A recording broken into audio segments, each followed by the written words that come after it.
সবচেয়ে বেশি যেটা করতে হবে পরিমাণে, জুমার দিন, জুমার রাত, বৃহস্পতিবার সন্ধ্যা থেকে নিয়ে শুক্রবার সন্ধ্যার আগ পর্যন্ত পরিমাণে সবচাইতে বেশি করতে হবে যে আমলটা, সেটা হলো দুরূদ শরীফের আমল। কিসের আমল? ভাইরা, দুরূদ এমন একটা আমল, আপনি যদি শুধু দুরূদের এই আমলটাকে আঁকড়ে ধরেন, সবসময় আপনার মুখ দিয়ে দুরূদ বের হতে থাকে, পড়তে থাকেন, তো নবী করিম সাল্লাল্লাহু আলাইহি সাল্লামের ভাষ্য অনুযায়ী, তার ওয়াদা অনুযায়ী, ইদান তুকফা হাম্মুক ওয়া তুগফার যামবুক, তোমার যত পেরেশানি আছে নবী সাল্লাল্লাহু আলাইহি সাল্লাম বলেছেন, এই সব পেরেশানি দূর করার জন্য এই দুরূদের আমলটা যথেষ্ট হবে ইনশাআল্লাহ। এবং গুনাহ মাফের জন্য এই দুরূদের আমলটা কি হবে? যথেষ্ট হবে। নবী করিম সাল্লাল্লাহু আলাইহি সাল্লাম বলেছেন, মান সাল্লা আলাইয়া মাররাতান সাল্লাল্লাহু আলাইহি আশরা, যে ব্যক্তি আমার প্রতি একবার দুরূদ পাঠ করবে, আল্লাহ রাব্বুল আলামিন তার প্রতি 10 বার রহমত নাজিল করবেন। কয়বার রহমত নাজিল করবেন? আপনার জীবনে 10টি জায়গায় খুব ক্রাইসিসে পড়ে গেছেন, কোনো জটিল সিচুয়েশনে মুখোমুখি হয়ে গেছেন, বিপদের মধ্যে পড়ে গেছেন, ওই জায়গায় আল্লাহর রহমত পাবেন। এরকম একবার দুরূদ পাঠ করবেন হক আদায় করে, যথাযথভাবে মহব্বতের সাথে, 10 বার আপনার জীবনে আল্লাহ তাআলা অনুগ্রহ নাজিল করবেন। নবী করিম সাল্লাল্লাহু আলাইহি ওয়াসাল্লাম বলেছেন, আকসিরু আলাইয়া মিনাস সালাতি মিন ইয়াউমিল জুমআতি ওয়া লাইলাতিল জুমআহ, তোমরা জুমার দিন এবং জুমার রাতে আমার প্রতি বেশি বেশি দুরূদ পাঠ করবে, দুরূদ প্রেরণ করবে। ফা ইন্না সালাতাকুম মা'রুদাতুন আলাই, কারণ তোমরা যে দুরূদ পাঠ করো এটা আমার কাছে পেশ করেন আল্লাহর ফেরেশতারা, এবং রীতিমতো নামধাম সহকারে আল্লাহর একদল ফেরেশতা নিয়োজিত আছে। তারা বলেন, আল্লাহ, হে আল্লাহ রাসূল, আপনার অমুক উম্মত, অমুক অনুসারী, আল্লাহর অমুক বান্দা পৃথিবীর অমুক প্রান্ত থেকে, অমুক দেশ থেকে, অমুকের সন্তান, সে আপনার প্রতি দুরূদ পেশ করেছে জুমার দিনে, জুমার রাতে বা অন্য সময়ে। এটা নবী করিম সাল্লাল্লাহু আলাইহি সাল্লামের কাছে রিপোর্ট দেওয়া হয় আল্লাহর নিযুক্ত ফেরেশতাদের মাধ্যমে। আপনি যখন দুরূদ পাঠ করবেন, আপনার ভিতরে এই ফিল হবে যে আমি দুরূদ পাঠ করছি, আর আমার নবীর কাছে এটা উপস্থাপিত হচ্ছে আমার নাম ধাম, আমার রিপোর্ট সহকারে। এই জন্য শুক্রবার দিন এবং রাত, অর্থাৎ বৃহস্পতিবার সন্ধ্যা থেকে নিয়ে শুক্রবার সন্ধ্যা পর্যন্ত এই 24 ঘন্টার মধ্যে নবী করিম সাল্লাল্লাহু আলাইহি সাল্লামের ভাষ্য খেয়াল করেন, আকসিরু আলাই, ওলামা একরাম জানেন নবী আলাইহিস সালাম সাধারণত কোনো আমল পরিমাণে বেশি করতে বলতেন না। পরিমাণে বেশি করতে বলার মতো আমল খুব কম ইসলামে। গোটা কোরআন যদি খোলেন আপনি, পরিমাণে অধিক করতে বলা হয়েছে এরকম আমল খুব বেশি পাবেন না। তোমরা বেশি বেশি করে নামাজ পড়ো, বেশি বেশি করে রোজা রাখো, এরকম কথা কোরআন হাদিসে নাই। অবশ্যই একজন ইমানদার 5 ওয়াক্ত ফরজ নামাজের পাশাপাশি অধিক পরিমাণে নফল নামাজও পড়বেন, সেটা ভিন্ন কথা, কিন্তু কোরআনে বেশি পরিমাণে আল্লাহর জিকির করার কথা বলা হয়েছে। আর নবী করিম সাল্লাল্লাহু আলাইহি সাল্লাম বৃহস্পতিবার সন্ধ্যা শুরু হলে শুক্রবার সন্ধ্যার আগ পর্যন্ত বেশি পরিমাণে করতে বলেছেন যে কাজটা, সেটা হলো দুরূদ শরীফের আমল।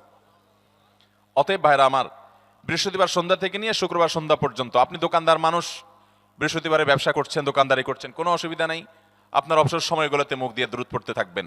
দুরূদের মধ্যে সবচেয়ে শ্রেষ্ঠ দুরূদ হলো নামাজে যেটা পড়েন, দুরূদ ইব্রাহিম, আল্লাহুম্মা সাল্লি আলা মুহাম্মদ ওয়া আলা আলি মুহাম্মদ কামা সাল্লাইতা আলা ইব্রাহিম ওয়া আলা আলি ইব্রাহিম ইন্নাকা হামিদুম, আল্লাহুম্মা বারিক আলা মুহাম্মদ ওয়া আলা আলি মুহাম্মদ কামা বারাকতা আলা ইব্রাহিম ওয়া আলা আলি ইব্রাহিম ইন্নাকা হামিদুম। তাহলে দুরূদের এই আমলটা, এটা করার জন্য আল্লাহ তাআলা এমন সহজ করে দিয়েছেন যে ওযুর প্রয়োজন নাই। আপনার ওযু নাই, তারপর আপনি দুরূদ পাঠ করতে পারবেন। এবং আপনি এই বড় দুরূদ পড়ার মতো সময় নাই, তো আপনি একেবারে সবচেয়ে সংক্ষিপ্ত দুরূদ পড়েন সাল্লাল্লাহু আলাইহি ওয়াসাল্লাম, তাতেও দুরূদ পাঠের সওয়াব পাবেন। চেষ্টা করব তো ইনশাআল্লাহ। শুক্রবার আসবে, দুরূদ বেশি বেশি করে পাঠ করব। আপনি দোকানে কাজ করেন, আপনার দোকানে আপনার সহকর্মী আরো কাজের লোক আছে, আপনি সবাইকে স্মরণ করাবার জন্য নিজে জোরে জোরে দুরূদ শরীফ পড়বেন এবং বলবেন যে শুক্রবার শুরু হয়ে গেছে, সবাই দুরূদ শরীফের আমল করো। ভাইরা আমার, আমি আমার জীবনের কথা বলতে পারি। আমার জীবনে ওই যে হাদিসের উপরে ইয়াকিন এবং বিশ্বাস আলহামদুলিল্লাহ ছিল, আমার জীবনে আমি অনেকবার দেখেছি এরকম জটিল পরিস্থিতি হয়েছে যে দেয়ালে পিঠ থেকে গেছে, নড়ার জায়গা নাই, আর কোন আপাত দৃষ্টি থেকে এই বিপদ থেকে উদ্ধারের কোনো পথ নাই। দুরূদ, ইস্তেগফার, দোয়া ইউনুস, এই 3 আমল, পাশাপাশি ইয়াজাল জালাল ওয়াল ইকরাম, এই 4টা জিনিসকে এমন ভাবে ধরছে, বিশেষ করে দুরূদ, স্পেশালি সারাক্ষণ দুরূদ। আল্লাহ রাব্বুল আলামিন এমন ভাবে সহযোগিতা করেছেন, এমন ভাবে উদ্ধার করেছেন যে কল্পনা করলে অবাক লাগে এখন যে এটা কিভাবে সম্ভব। ভাইরা আমার, এক সাহাবী নবী করিম সাল্লাল্লাহু আলাইহি ওয়াসাল্লামের কাছে এসে বলছে, ইয়া রাসূলুল্লাহ, আমি যে দোয়া করি, এই দোয়ার মধ্যে আমি নিজের জন্য করব, আমার ছেলে মেয়ের জন্য করব, অনেক কিছু করব, এটা সেটা, রিজিক চাইবো, সুস্থতা চাইবো, অনেক কিছুই তো আল্লাহর কাছে চাইবো। আপনি তো আল্লাহর রাসূল, আপনার জন্য দোয়া করলে আমাদেরই লাভ, একবার দোয়া করলে আল্লাহ 10 বার রহমত নাজিল করবেন, তো আপনার জন্য আমার দোয়ার ভিতরে কত পার্সেন্ট রাখবো? সাহাবী বারবার বিভিন্ন পার্সেন্টেজ বলছিলেন যে 3/1 আপনার জন্য রাখি ইয়া রাসূলুল্লাহ, অর্ধেক রাখি, আরো বেশি করে রাখি। তিনি যত বলছেন নবী করিম সাল্লাল্লাহু আলাইহি সাল্লাম আরো বাড়ানোর জন্য তাকে উৎসাহ দিচ্ছিলেন।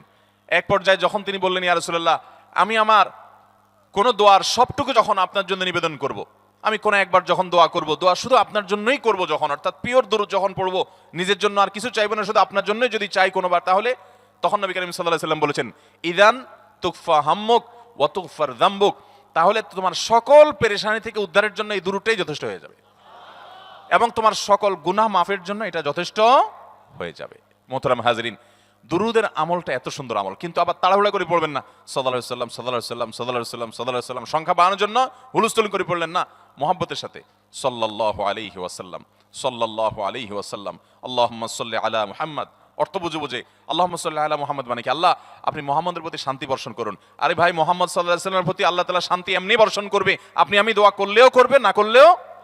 কিন্তু মাঝখান থেকে আমরা, ভাইরা আমার, কোন বড় কর্মকর্তার কাছে আপনার কোনো কাজের ঠেকা আছে, কর্মকর্তার ওই ছেলেটার আপনি দেখছেন যে খাচ্ছে না, আপনি যদি বলেন স্যার ছেলেটা খাচ্ছে না স্যার, একটু ডাক্তার দেখান স্যার, এভাবে তো বাঁচবে না, ওর কষ্ট হচ্ছে স্যার, আপনি বললেও উনি ওনার ছেলে দিকে কেয়ার করবে, কিন্তু আপনি এটা বলার কারণে তার নৈকট্য পাবেন কি পাবেন না, তার সিম্প্যাথি পাবেন কি পাবেন না। আরশে আজিমের মালিক তার হাবিবকে এত মহব্বত করেন, তিনি তার হাবিবের প্রতি এমনিতেই রহমত নাজিল করবেন, তাকে বিভিন্ন মর্যাদা আগে থেকেই দেওয়ার ঘোষণা দিয়ে রাখছেন, কিন্তু আপনি আমি দোয়া করলে আল্লাহ তাআলা তার মাধ্যমে আমাদের ভাগ্যকে সুপ্রসন্ন করে দিবেন। দুরুদের আমলকে জীবনের তরে আঁকড়ে ধরবেন ভাই, শুধুমাত্র জুমার দিন আর জুমার রাত না, সব সময়। আল্লাহ তাআলা এই আমলগুলো আমাকে আপনাকে আমাদের সবাইকে করার তৌফিক দান করুন। আমল মনে রাখবো তো ইনশাআল্লাহ, আমল করবো তো ইনশাআল্লাহ। জাযাকুমুল্লাহু খায়রা ওয়া আখিরু দাওয়ানা আলহামদুলিল্লাহ।